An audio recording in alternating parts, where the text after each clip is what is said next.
Hello and welcome to Woo Wednesdays. I'm your hostess with the mostest, MoJo Medium, also known as Susan Morrow-Johnson. And I am leading the next generation of spiritual leaders to help raise up humanity and to shift into the new paradigm. I am absolutely delighted to be here. And I'm glad you're here today too. So thanks for being here. Hi, Melanie. Welcome. I am going to open, as I usually do, with a good news only card. And this is really interesting because uh, I just got an email from a friend. Um, and hold on, I'm having a little trouble here with the video. Let's try that. See if that's okay. Doesn't matter. All right. So she sent an email, and I just sat down and saw her email that said something about good news, and I just was like, "This is a very cool thing." So I knew that I was doing the right thing to bring you a good news only fortune telling card today. All right. See that makes a difference, doesn't it? That's very weird. Okay, I'm clearly having camera problems. I will brighten it up just a little bit for you. Okay, hold on a second. It just went live on YouTube as well. Give me a sec. There we go. All right. Now, the thing about going live on YouTube is that I don't have it set up on my main channel. So we're live on my sort of personal private channel, whatever. Back to the good news only fortune telling cards. I was inspired to create these cards years ago when a lot of people found out I was a psychic medium, and they would go, oh, what bad thing do I need to watch out for? What thing do I need to be worried about? What's going to happen to me? What horrible thing will befall me? So I started to create this deck in response to help people to look for the good instead of the bad, because you find what you look for, and that's just your brain's way of keeping you safe. So if you want to find good stuff, you have to consciously look for it. And eventually your subconscious does catch up. All right. That's why we meditate, right? I'm going to pull a card, and each card has a word or phrase that is only interpretable as good news. And this is for you whenever you might see this. Doesn't matter, past, present, future. Um, and it is good for the next few days to a week. Give you something to look forward to. Strengthen that look for the good muscle, okay? Here's the card. Oh, upside down doesn't matter, by the way, with these cards. Awards and honors. Oh, hmm. Okay, this, I would not interpret this as an actual award. It's um, more like you receive accolades or kudos. It doesn't feel like it's going to be a formal thing. It's not like your employee of the month necessarily. It's more like people saying you made a difference in my life, or this person really helped ABC, in doing things. So it's more like that. But the good news about it is that it is for you to put aside your humility for a minute and just bask in that praise. Okay. Enjoy that and know that you're worthy of receiving it. Very, very important. All right. So at the end of today, I'm going to throw some other angel cards, but that's the way I like to start, is with good news, awards and honors. Pardon me while I write this down. Um, okay. Today, I'm in I don't know, weird headspace. There's just so much going on, and it is affecting all of us, not the least of which is me. People who are sensitive and intuitive have to work at it. I mean, we have to work at overcoming bad news and dealing with the stress of situations. I actually have always thought I'm really good at that, even though I am sensitive and intuitive. I've always felt like I'm good at guarding my feelings and so forth. Today, I'm a little off. So I'm not sure what is needed today. A lot of times I come to Woo Wednesdays and just wait for the powers that be to give me the topic. Today I don't have it. So I'm going to ask Melanie if you have anything that you would like to talk about or ask about. Don't have anything to really ask per se. Um, Well, hmm. what's on your mind? Anything? I'm invited to deepen my relationship with my beloved, but I don't really know if I want to. But Oh, now wait a minute. What does deepen mean? Does that mean moving in, getting married? What? we are together. Anybody who's watching this, the replay, we are together until life do us part.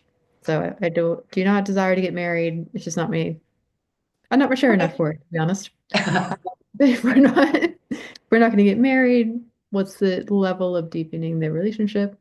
Yeah. Um, I don't really want to, because this person is a lot Uh-huh. older than me. So you already had a life and a family before me. Do I want to be kind of Mm. dragged along in someone else's life with their children and their grandkids? And I'm 30, Interesting. you know. Um, Yeah. I think the I think the thing that's in the air is I just seems it seems that since 2020, people are kind of reimagining their relationship to marriage or institutions. What does it mean to Mhm. be in a committed relationship? Um, and what is my background? How did I grow up? What was the culture that I grew up in? What was that relationship to marriage? And what does it mean to be married? So those are things that are just on my This is mind. what's going in your mind. I think this is a great topic. So thanks for sharing that. Mhm. Um, and we can talk about you specifically, but I want to talk about the broader concept Mhm. that you've brought up about how since 2020, especially, I agree that I see that a lot, that people are kind of reconsidering what they want. And there's also, in the same way that if an alcoholic quits drinking, gets sober and gets healthier, the the spouse or partner will often, I mean, it can be lethal for a relationship or a marriage. And in that same way, if one person in the marriage becomes awakened and starts to explore other concepts, it can be difficult for the other person to get on board if they're not ready. And so I think that a lot of that has been going on, like you said, since 2020, but also the last 25 years.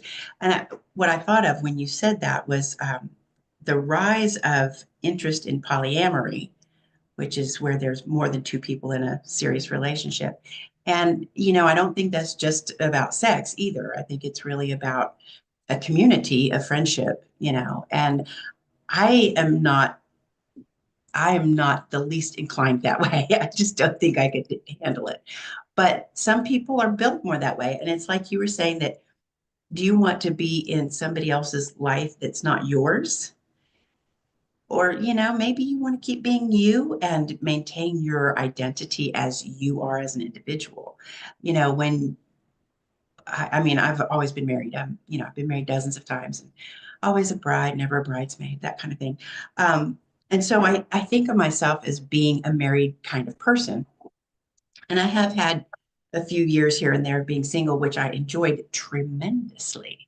And, did not recognize really until this marriage that I'm in. We've been together 11 years and, uh, and we've been married for 8.5. And so I didn't realize how much I do lose myself in relationships until therapy during this particular marriage.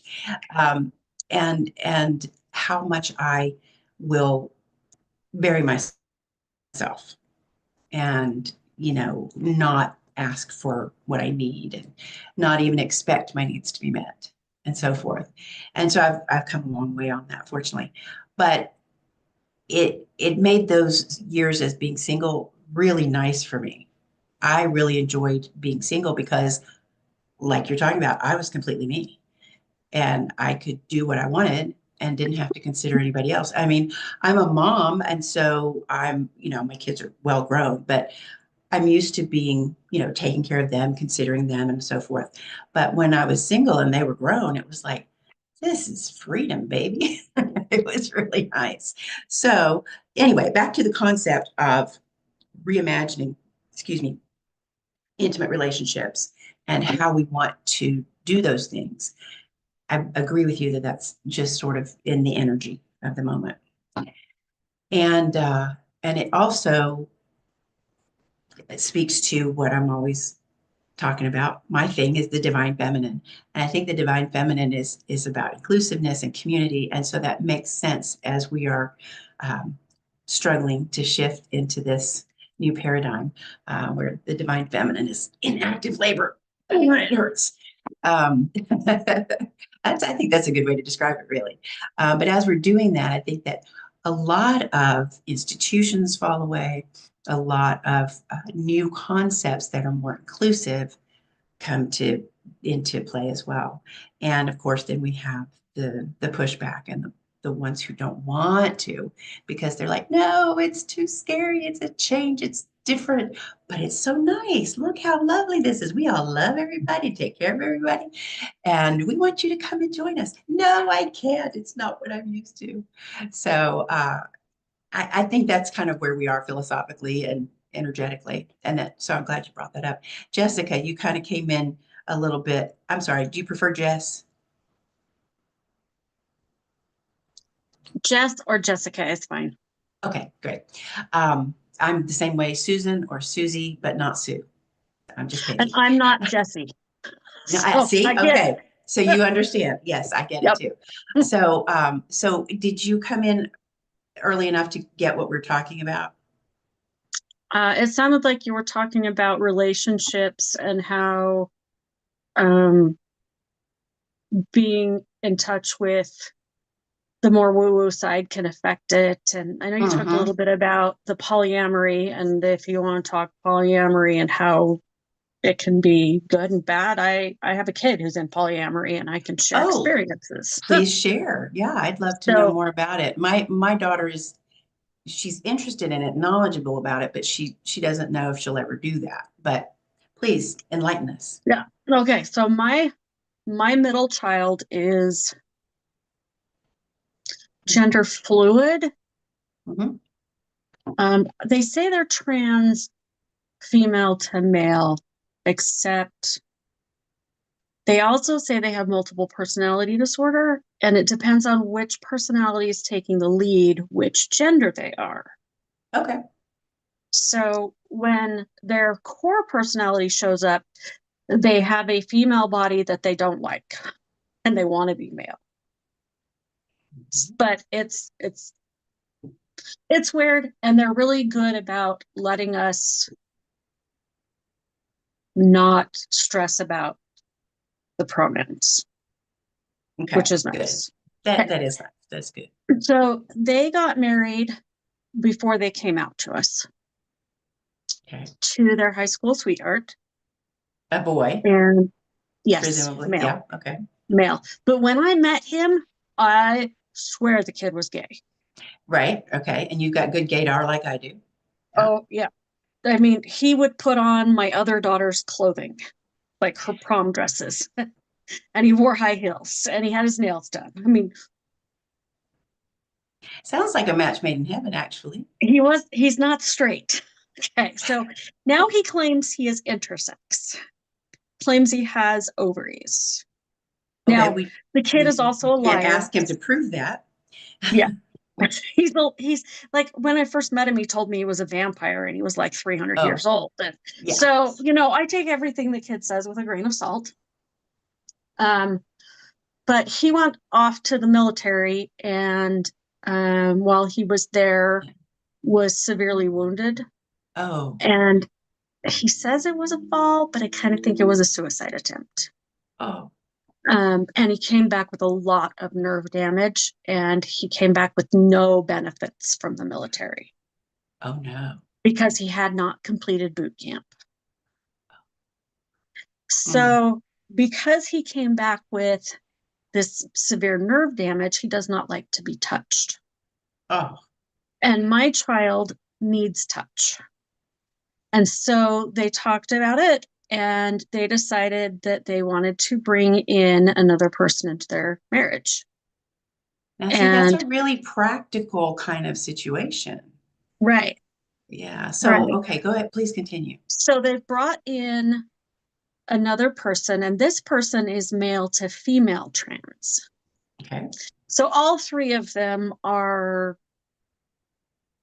not sure about their bodies. So But they live together, the three of them. Sometimes they get along great, and sometimes they don't. Sometimes the male gets jealous of the other two sharing physical intimacy, Sure. which is understandable. But when you can't because you hurt, Yeah. So Gosh, that's so interesting. I think that what a great solution they came up with for them in this situation where your child needs physical touch and their spouse can't bear it. Yeah. And so instead of splitting up, they found a solution to stay together. And so, 50 years ago, they wouldn't have thought of that. They would either No. split up or they would just stay together and suffer their Loveless individual thing. marriage, their Yeah, sexless marriage. sexless marriage, and maybe your child would go off and have an affair or something. But now it's like there's an option. And I'm not saying that polyamory was never around until the 21st century. That's not true. I It's know just now that. more acceptable. It's more, people are more aware of it in general. Yeah, people are more aware of it. Not everybody Yeah. accepts it. I mean, hello, look at what Trump's doing to our whole community. Exactly. Yeah, I know. So I have a queer child as well. She is definitely, she was assigned female at birth and she's definitely femme, but she usually describes herself as pansexual. And, Yeah. people don't understand that completely. So she'll go, oh, I'm bisexual. It's not a big deal. So to me, that's no big deal at all, but she's very much in the community of LGBTQ. And I'm very much an ally and always have been. And you were talking about meeting this young boy in high school and going, oh, that boy's gay. My older daughter is a big hag like I am. And, I had several heartbreaks before I finally developed that gaydar that I mentioned, as a lot of us do. And so she had one of her best friends, my daughter's best friend from 6th grade on, was a boy. And I would say, yeah, he's going to grow up to be gay. And my daughter would be like, no, he's not, mother. And he had staunchly declared that he was straight, and she had staunchly defended him to other people, and sure enough, he came out in college. And it's like, and then one of her girlfriends was gay too. And I'd say, yeah, she's gay. Mom, she likes Victoria's Secret. Lesbians don't like Victoria's Secret. I was like, what's not to like for a lesbian? Why not? If a girl likes girls, Victoria's Secret's hot.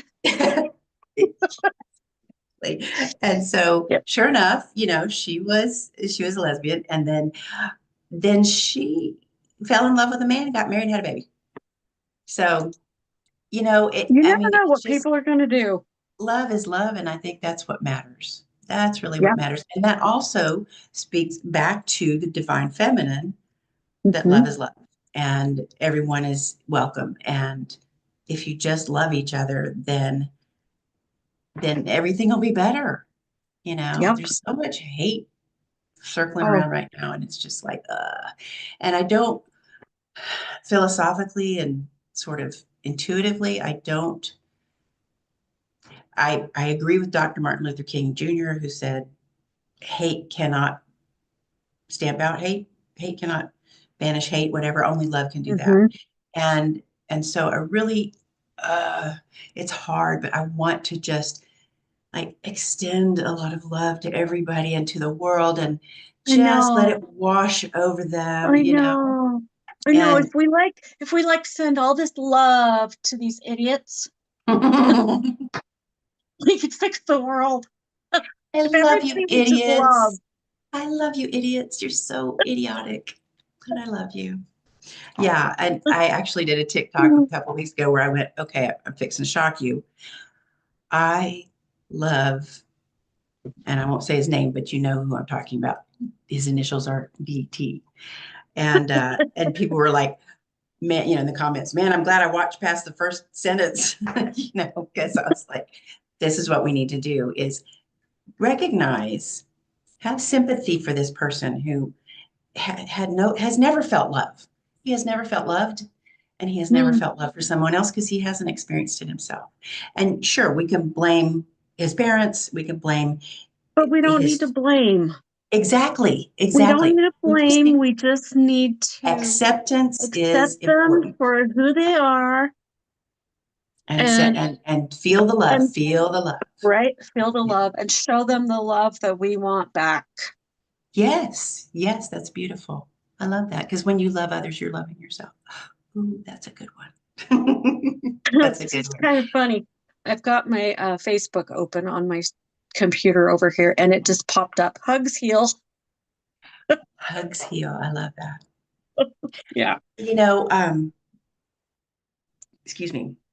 Speaking of, one of my other, I want to call it a platitude, part of my platform, I guess, as in the work that I do, is that you turn your suffering into your like superpower, turn your pain into your purpose, use your talents. And your talents are your truth. And so, I have a lot of different ways of saying that. So essentially, your talents plus your experience equal your purpose. So the talents you were born with and the experience you've had in your life, whatever that may entail, good, bad, and the ugly, put those together and that's your purpose for right now. And as your experience changes and shifts, then your purpose changes and shifts as well. And you have control over all of it. You can choose. But having that formula, I think, is just so powerful because so many of us are like, well, what is my purpose? And I'm like, well, okay. What are you good at? And what's your experience been? What are you passionate about?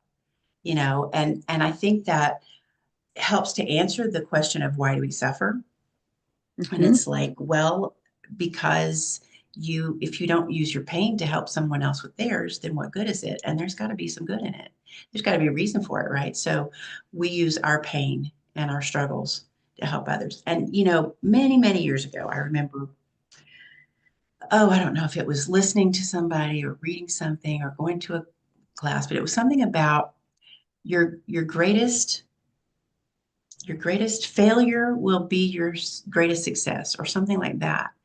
And I thought about the time, like the heartbreaks with the gay boys when I was growing up. Take something like that could be very painful. And what can come out of that? What would I be inspired to help somebody with? Right. And, Mhm. I usually will give extreme examples like John Walsh, who started to catch a predator. His son was captured and murdered and kidnapped and murdered. And so he devoted the rest of his life to helping save other children from the same fate and save families from that fate. And it's like, I was a guest on a podcast talking about this as an example of what can inspire people to help others. And he said, well, couldn't there have been some other way that he could have been inspired to do that wouldn't cost him his son? And I was like, sure, there are, but for him, that was what did it. Mhm. I mean, it is what it is. And if your soul came into this life saying, I'm going to help this specific kind of person, then you've got to have some experience in it in order to enable that purpose. Hope that makes sense. Mhm. It totally makes sense. I don't want to work with a coach who claims they can make $100,000 a year when they've never done it. Right, right, right. Absolutely. Yeah. Yeah, that's interesting. And I think there are a lot fewer six-figure coaches out there than they would have you believe. And Mhm. I understand fake it till you make it. And I understand, faith in that being, and I know manifestation better than anybody. But I also But believe in don't, honesty. yeah, I believe in integrity. Don't go marketing yourself as something that you have never done. Yeah, I agree. Well, Jess, what do you do? I am a Reiki master and an intuitive life coach. Beautiful. Okay, fantastic. Yeah, yeah. You and I are going to talk. Right? Are you coming to the master class tomorrow? I can't because I have a That's right. client at that time. Yep. That's right. Yep. I wanted to come, but I will send you the replay. Okay. excellent. And then Excellent. do you and I have an appointment coming up? We're going to have a one-on-one talk. We have not scheduled a one-on-one yet. Okay, we need to do that. Melanie, are Okay. you and I having a one-on-one or did we already? I don't think we've scheduled one. Okay, well, both of you, I want to talk to both of you in the next few days. So I will get in touch with you and do that. Jess, did you send me an email? Did I see an email from you I today? replied to an email, I believe, Yes, yes, yes. but you Okay, should so have I've my got your email. email addresses and I can get in touch with y'all. Yeah. Great. Yeah. Okay, well, I'm going to go ahead and get out my other angel cards. I think that we've dived deep, but not very long. So it's like a short amount of time and but deep, and I like that. I like that because I used to do Woo Wednesdays for an hour, and it's gotten to where I'm like, that's more time than most people want, and it's more time than I want. I mean, I do want to have my own talk show, and it should be an hour. But I mean, this is my talk show. This is for now. But also in all of my readings and all of, especially in coaching, my sessions are so intense. It's just they're so deep and there's so much information to process. I mean, if in a half an hour reading, it's not as intense, but in an hour long reading or an hour long coaching session, It's I don't even intense. do I don't do hour and a half coaching anymore. Mm-hmm. And neither the client nor I can stand it. It's so much. And It's so too much. when I start out one-on-one coaching somebody, I'll say, okay, I have a program and it's 8 sessions. And I'll go, we can schedule for every week or every 2 weeks. It's your choice. And so we'll schedule the first session. And by the second session, they usually are like, can I have another week? I need a little more time because it's just like we cover a lot and it's deep and it's big. Okay, let's do a nice, easy angel card reading. Okay, so we're going to do what I call 3x3 using my magical mermaids and dolphins from Doreen Virtue, PhD. They're lovely and talented. So the 3x3 is just 3 deep breaths, shuffle the deck 3 times, pull 3 cards. I'll walk you through it. Okay. So during the 3 deep breaths, and I like to do my hands this way, so I'm crossing the midline. I cross my ankles also. You can do whatever's comfortable for you. Close your eyes and 3 deep breaths. Do not hold your breath, but do go all the way up and all the way down as well as you can. And during those 3 breaths, I want you to consider and concentrate on this idea. I call on my angels and guides, as well as all those who have my best interest at heart. One more time. I call on my angels and guides, as well as all those who have my best interest at heart. All right. That's easy. This is also known as the micro meditation, and it's great for pushing the reset button. Okay, let's go.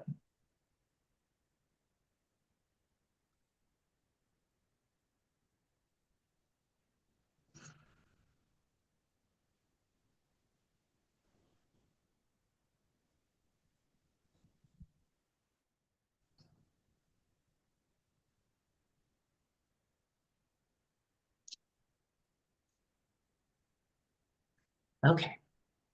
Now then, I'm going to shuffle the deck 3 times, and I want you to consider, think about, concentrate on your greatest question or worry right now, your biggest concern. If you have too many and they are all big and you can't choose just one, or if you just can't think of anything right now, use the default question, what do I need to know right now? And you can add on to that, what do I need to know right now about XYZ? Okay, so 3 shuffles, and we will imbue the deck with your questions.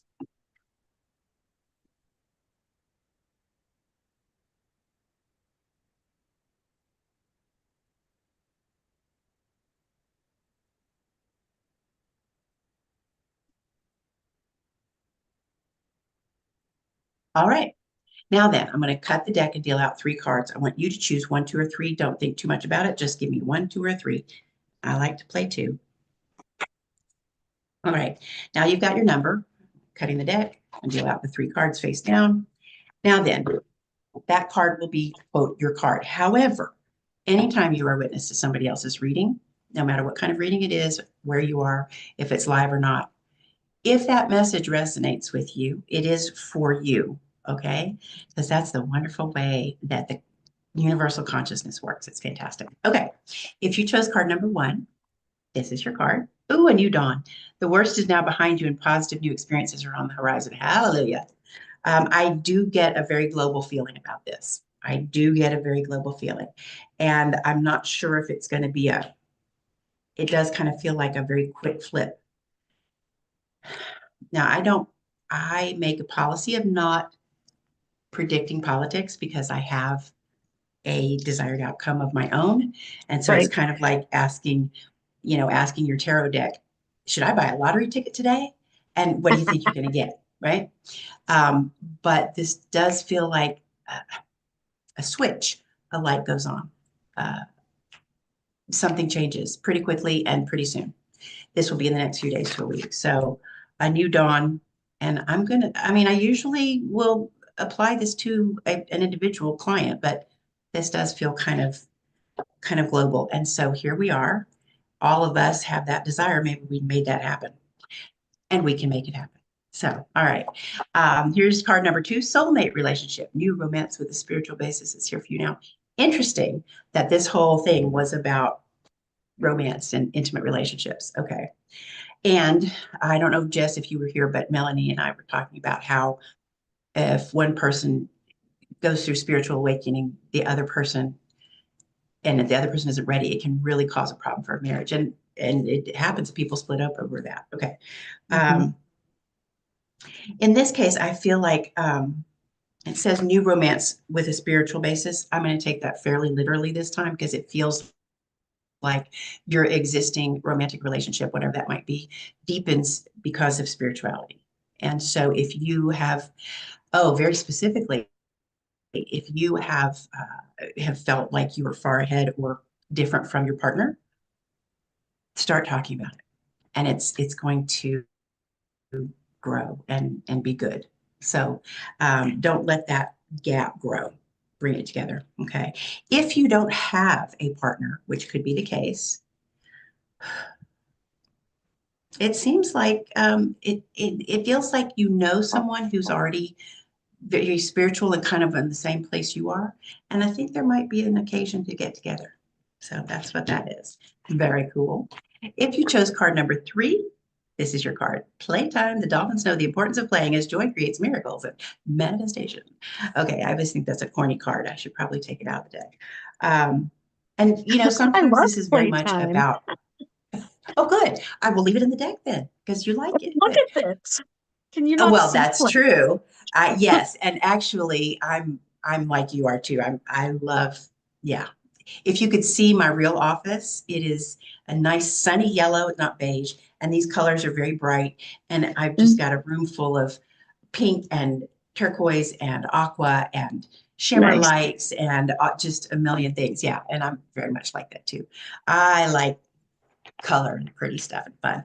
But this card, a lot of times this card comes up when it really is about literally getting outside, swinging on the swings, different things like that. That's really about playing.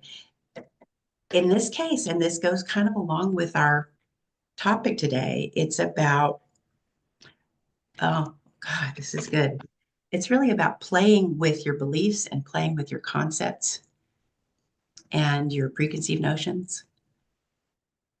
And so take a belief, like that you just kind of take for granted and open that up and you can journal on it or just think about it, meditate and go, where did I get this belief and do I want to keep it? Okay. And that could be anything. It could be about you, it could be about relationships, it could be about God, universe, higher self. It could be about any belief you have. So that is going to be awesome. I don't know if people would see this in time to join the masterclass tomorrow, so I'm going to leave that aside, but I do want to recommend and invite you to contact me about joining the Courageous, Outrageous Society of Mothers. It is mothers who will change the world. And so as the Divine Feminine is now in active labor, we are all going to midwife this baby right on into being. And we're going to enter that new paradigm of greater community and connection, and peace and love. So, all right. Thanks so much for being here. I appreciate y'all. Appreciate you in the replay as well. And I'll see you soon.